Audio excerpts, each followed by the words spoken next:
Ever wish for something that spiraled out of control? Let's talk about Obsession, the wild film where desires turn deadly. Hey, I'm Leah, feeling curious today and can't wait to dive into this topic. And I'm Garrett, excited to explore this with you all. Welcome to Laid Back Learning with Leah and Garrett. Today's topic, Obsession, the 2025 supernatural horror film that took audiences by storm and broke records. I caught Obsession at a festival screening, and Enda Navarrete, who plays Nikki, absolutely floored me. Her performance leans on physical acting and vocal shifts, and the practical effects were done on set with makeup and performance, not computers. In a packed crowd, the way she held a stare in those long takes had that uncanny vibe where your brain says something is human, but it feels just a bit off. That's the uncanny valley. It made me think about how much scarier it feels when you can tell a human body is actually doing the thing on camera. All right, let's set the stage. Obsession is a supernatural horror feature written, directed, and edited by Curry Barker. The story follows Bear, a shy music store employee who uses a novelty toy called the One Wish Willow to make his friend Nikki fall in love with him. The toy grants exactly one wish when you break it. No takebacks, and the wish only ends when the person who made it dies. That's like a heavy monkey's paw setup. Monkey's paw is a classic trope where wishes are granted with an ironic, harmful twist. In the movie, that twist becomes an all-consuming, violent obsession in Nikki, and things escalate into danger for Bear and their friends, even murder and a tragic overdose. The film frames the wish as an ethical failure, not a cute shortcut. And the scale of the movie is wild. It's a micro-budget film, reportedly capped at around $750,000, and it went on to gross about $496 million worldwide. That return on investment is bananas. It premiered at the Toronto International Film Festival in September 2025, and Focus Features picked it up for a record $14 to $15 million for a genre title at that festival. It released in the US in May 2026, and just kept growing through word of mouth, especially with younger audiences. Curry Barker's path is part of the secret sauce. He's one half of a YouTube sketch duo called That's a Bad Idea with Cooper Tomlinson, and he made a short, The Chair, in 2023 that got industry attention. That DIY background shaped Obsession, a mix of dark humor, precise timing, and in-camera trickery. He even edited the feature himself in Adobe Premiere from his bedroom, and he voiced the One Wish Willow customer support line recorded on his phone, so the toy's cheery voice feels eerie and homemade. He also designed the toy's look with his mom, who's a graphic art designer. It's bright and playful, which really clashes with the awful outcomes. That contrast makes the horror feel like it's hiding in plain sight. Let's unpack how this all came together. Early on, producer James Harris from T-Shop Productions noticed Barker's short The Chair on YouTube, which opened the door to a feature conversation. Instead of adapting that short, Barker pitched Obsession. Around July 2023, after watching a rerun of The Simpsons Treehouse of Horror 2, the segment with the monkey's paw, he folded that wish device into the concept. That shifted the story from a tense relationship thriller into a supernatural morality tale. It's clever because everyone understands a wish, and everyone kind of knows it can backfire. He also got representation with WME and had the chance to do a rewrite for more money, but he turned down an offer to reshape Bear into a conventional hero. That means the main guy stays ethically compromised. He makes the selfish wish, and he hesitates to undo it. That choice preserves the story's bite. When the film's logic says only the wisher's death can end it, the ending hits harder because he never gets an easy redemption arc stapled on. Casting clicked in August 2024. Michael Johnston plays Bear, and Enda Navarrete plays Nikki. Christian Mercuri of Capstone had championed Navarrete, and after chemistry reads, she landed it. There was even a screen test earlier where Cooper Tomlinson, who plays Ian, stepped in to read Bear, which helped Barker realize he shouldn't star and direct at the same time. Johnston brings this gentle, conflicted energy, which makes his mistake feel human rather than cartoonish. Navarrete toggles from grounded coworker to terrifying presence, and that range is the spine of the movie. Barker's take on Nikki is crucial. He wanted her to be both a threat and a victim. The One-Wish Willow acts like an external controller, so while Nikki's actions become violent and shocking, the film invites you to see the person trapped inside the compulsion. That's where the themes of consent and culpability come forward. It's not saying love makes you do crazy things, it's saying a coercive wish rips autonomy away, which is not love at all. Production-wise, they filmed in Los Angeles across October-November 2024, about 26 days total. They pre-visualized shots using 3D scans. Previs is basically planning shots digitally before filming, to map minimal coverage.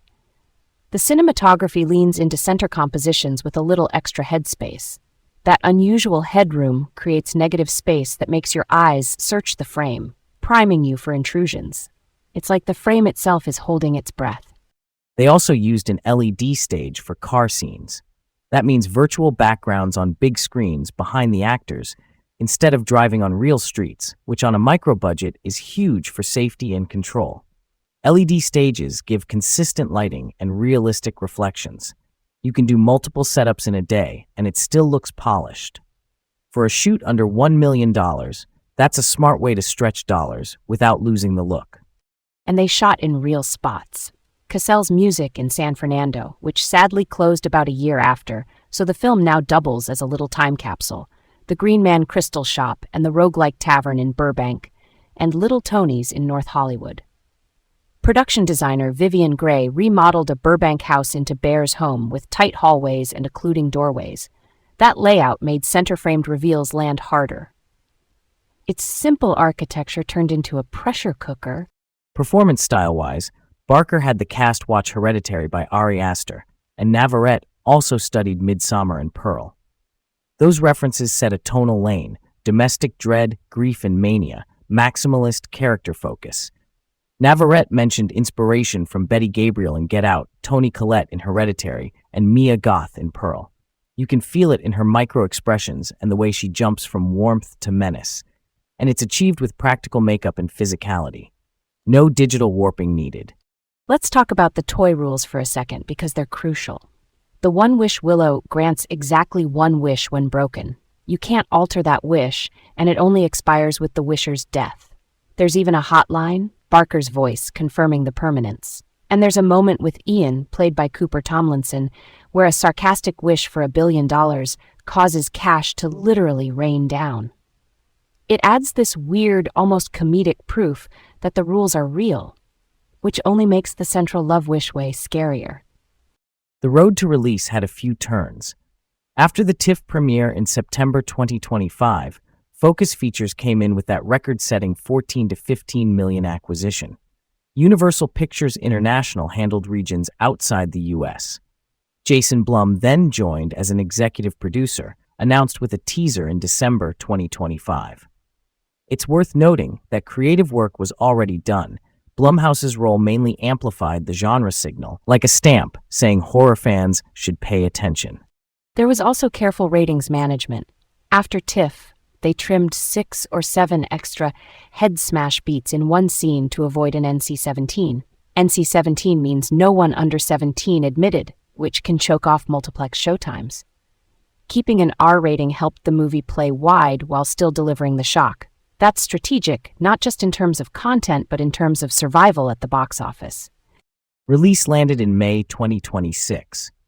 Opening weekend was a solid 17.2 million, third place behind a couple of holdovers. Then came the anomaly. The second weekend jumped 39% to about 24 million, and over Memorial Day, it pulled 32 million across 4 days. Horror movies almost never go up second weekend. This did it 3 weekends in a row.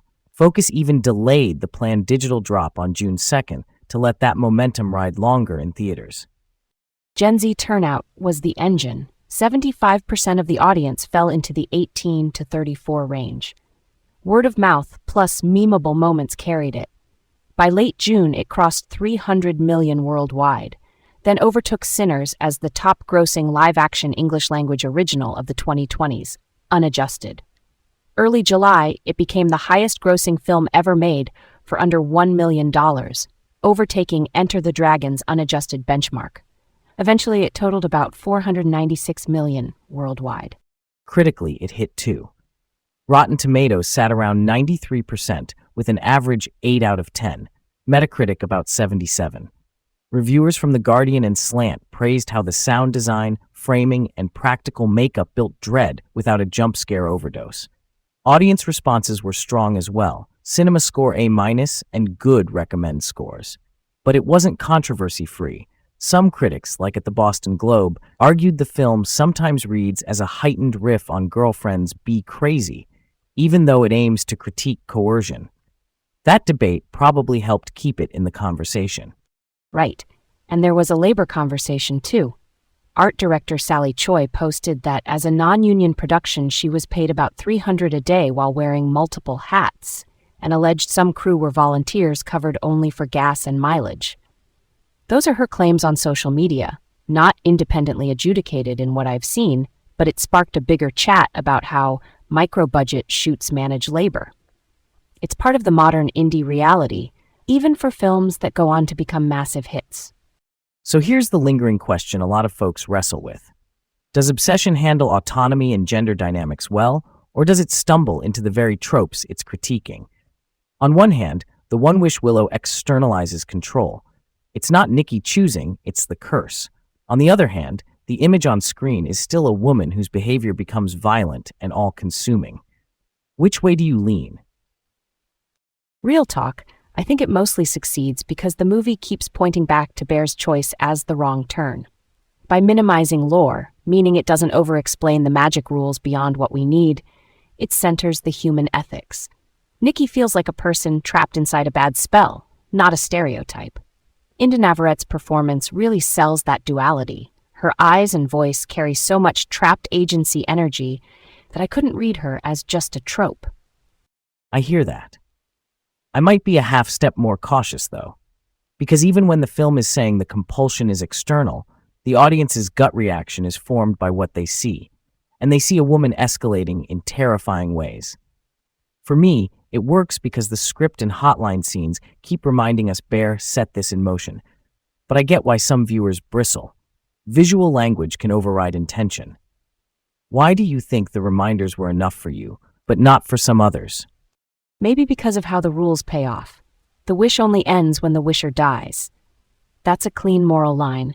The cost sits with the person who tried to control someone else. Also, the film's tone, those center frames with empty space, the sound design, the hotline's cheery voice, makes it feel like a critique of the system that made the coercion possible. But I absolutely get that impact and intent don't always match. Different lived experiences read images differently. That's a solid point, and I think keeping Nikki's backstory restrained helps avoid pathologizing her. The film doesn't say she had some hidden flaw. It's the wish, the monkey's paw, the device. Still, a movie lives in culture, and culture has patterns, so the debate is worth having without pretending there's only one right answer. As for its pop culture footprint, 2026 was kind of its year. It became a Gen Z phenomenon and even outpaced the lifetime domestic gross of Disney's The Mandalorian and Grogu, despite that film's much bigger opening. Critics also linked Obsession to what some call the Kreger-ification of horror, the mix of gnarly violence, ironic music cues, and dark comedy seen in movies like Barbarian and Weapons. This one threads that attitude through a romance-turned-nightmare structure, which probably helped it travel on social media, an easy-to-tell hook with shareable moments. Counterfactual time. What if Barker had taken the $2 million to rewrite Bear as a conventional hero?